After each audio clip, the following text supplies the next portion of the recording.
হ্যাঁ, দাদুর কাছে বসে ভালো মতন আদর খাও আর ঘুমাও। হ্যাঁ, ভালো লাগছে, ঘুমাও। হ্যাঁ, খুব ভালো আদর খাচ্ছ। হ্যাঁ, হ্যাঁ, হ্যাঁ, ঘুমাও, রাত হয়ে গেছে, ঘুমাও। হ্যাঁ, ব্যাস, আর কি চিন্তা? টিভি দেখো আর ঘুমাও। হ্যাঁ, আর বিস্কুট নিয়ে বসে থাকো, ফোন নিয়ে। ঠিক আছে, নো টেনশন। হ্যাঁ, ঘুমাও। শুধু নাও পেনশন।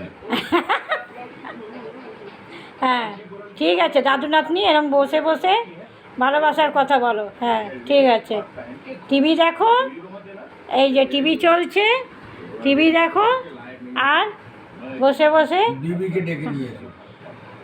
দেখো, আর ঘুমাচ্ছে। সন্ধেবেলা হয়ে গেল, ঘুমাচ্ছে। এই দেখো, এই দেখো কি সুন্দর ঘুমাচ্ছে। দেখো, বেশ ভালো লাগছে, ভালোবাসা খাচ্ছে নাতনি আর দাদুর কাছে ভালোবাসা নিচ্ছে। এরমভাবে শুয়ে থাকো। হ্যাঁ, কোনো টেনশন নেই, দাদুর ভালোবাসা একদম হয়ে যাচ্ছে, অমানুষ হয়ে যাচ্ছে, অমানুষ হয়ে যাচ্ছে, এত ভালোবাসা। পড়াশোনা করে না, কিচ্ছু করে না, খালি টিভি দেখে, স্কুলে ভর্তি করার পরেও পড়ছে না। পড়ছে না, খালি ঘুমাবো, ঘুরবো আর খাবো। আর পটকার আওয়াজ শুনলে এই যে দাদুর কাছে খালি আবদার, খালি আবদার, ঘুরতে যাবে আর ফটকার আবার শুনছে।